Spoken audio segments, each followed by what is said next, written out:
the most probable theory for the next 1,000 years. A synthesis of evolutionary biology, cosmology, complexity theory, and philosophical inquiry. The core premise: consciousness is not an accident. The universe has spent 13.8 billion years building complexity. Atoms to molecules, molecules to life, life to awareness, awareness to self-reflection. This trajectory is not random. It suggests that consciousness may be a fundamental property of the universe, expressing itself through matter, not a lucky byproduct of the evolution on one small planet. Humanity is not a collection of individuals. It is a superorganism with technology as its nervous system, trade as its metabolism, and culture as its immune response. Like any organism, it has a powerful intrinsic drive toward survival, homeostasis, and growth. Even when individual cells behave destructively, the organism corrects itself over time. These two ideas together form the foundation of everything that follows. Phase 1, the crisis years, 2025 to 2150. This is the most dangerous period in human history, not because destruction is inevitable, but because the gap between technological power and collective wisdom is at its widest. Artificial intelligence advances faster than political and social structures can adapt. Automation restructures economies globally. Climate consequences become impossible to ignore. The concentration of power in the hands of very few, whether corporations, states, or AI systems, creates systemic instability. The superorganism is under stress. Its immune system overreacts in places: nationalism, authoritarianism, social fragmentation.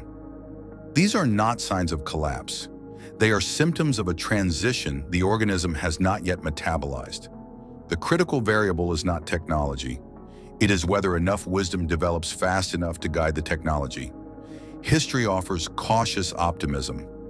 Every previous civilizational crisis, the World Wars, the Cold War, the threat of nuclear annihilation, produced not extinction, but new institutional frameworks, new collective awareness. The organism adapted.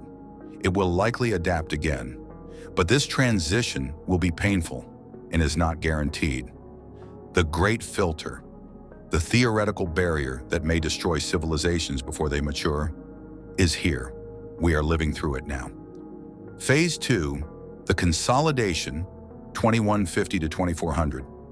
Fusion energy becomes commercially viable. AI solves protein folding, cancer, and most genetic diseases within decades of deployment. The material basis of scarcity begins to dissolve. When survival is no longer the dominant anxiety driving human behavior, the psychological foundations of war, tribalism, and short-term thinking weaken. Not immediately, not universally, but measurably. Global governance does not emerge as a world government. That model is too fragile, too centralized, too easy to corrupt. Instead, it emerges as a distributed network of agreements, institutions, and AI-mediated coordination systems. Similar to how the internet created global connectivity without a central authority, global civilization develops resilience through decentralization. The overview effect, the cognitive shift reported by astronauts when viewing Earth from space, becomes scalable.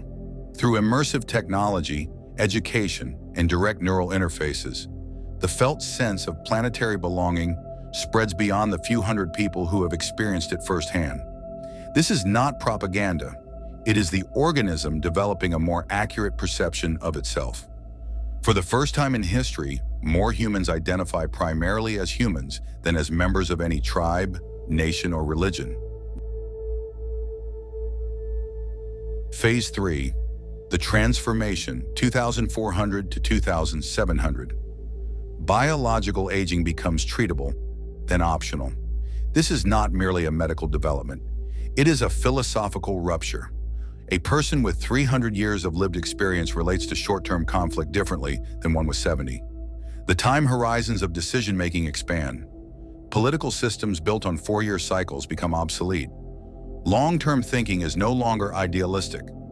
It becomes the natural mode of beings who will personally live with the consequences of their choices for centuries. Resource extraction expands into the solar system. Asteroid mining, orbital solar energy collection, eventually the beginnings of planetary engineering. The logic of your original insight becomes materially confirmed. An advanced civilization has no rational motive for conquest. Energy and matter are effectively infinite within a single star system.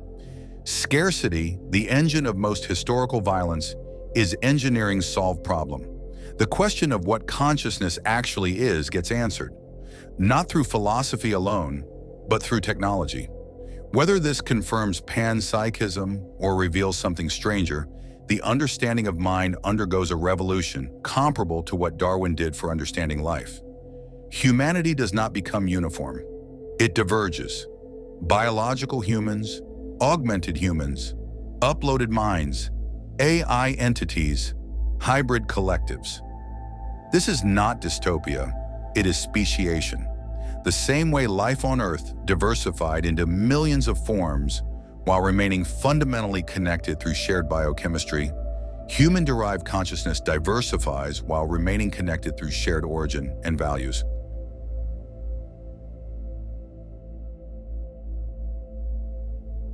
Phase 4. The maturity 2700 to 3025. This is the Genesis Chronicles horizon. The civilization that exists at this point is not perfect. Perfection was never the destination, but it is wise enough to carry its own power without destroying itself. The threshold that defines a mature civilization. The great moral crises are no longer about survival or resources. They are about meaning, responsibility, and the rights of new forms of consciousness. What obligations do creators have toward what they create? What does identity mean across thousands of years of experience? These are the questions that drive drama, conflict, and growth. Not hunger, not war over territory. First, deliberate interstellar signals are sent, not naively, but from a civilization that has reasoned its way to a conclusion. Any species that has reached this stage of development has, by definition, passed through its own great filter. It has learned to manage its own destructive potential. It is therefore not a threat, and it knows that we know this. The logic of the dark forest dissolves at sufficient intelligence and sufficiency. Whether signals are answered within the next 1,000 years is unknown. But for the first time, humanity transmits not as a species announcing its existence out of curiosity or ambition, but as a civilization confident enough in its own maturity to reach outward without fear.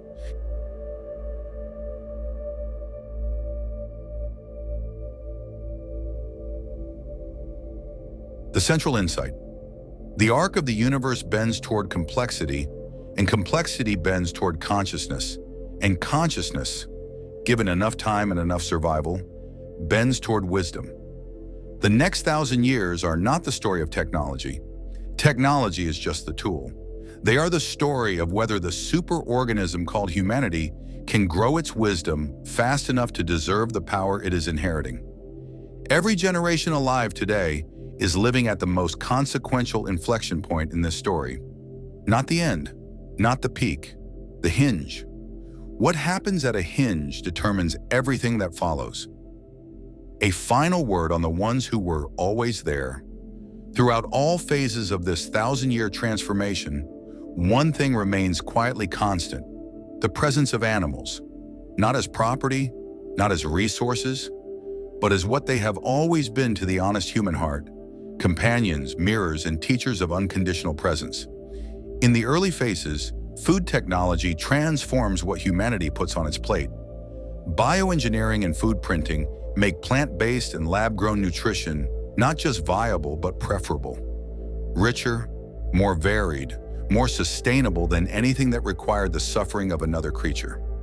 The vast machinery of industrial slaughter. Billions of animals processed annually in conditions most people consciously chose never to think about, becomes first economically obsolete, then morally unthinkable. Not through force, through a combination of better options and a growing unwillingness to look away. And looking away becomes harder as collective consciousness matures. Today, most people avoid thinking about the scale of what happens behind closed factory doors. That distance between the meal and its origin was always a defense mechanism. As that distance collapses, so does the indifference. The superorganism begins to feel the weight of what it had been doing. This shift in diet quietly transforms something deeper, the way humans perceive other conscious beings altogether. When you stop treating an animal as a product, you start seeing it as what it always was. The legal and moral status of animals rises, not as a political project, but as a natural consequence of expanded awareness. By the later phases, the boundary of the moral community has moved far beyond anything recognizable today. Animals are not property. Their suffering is not an acceptable cost of convenience.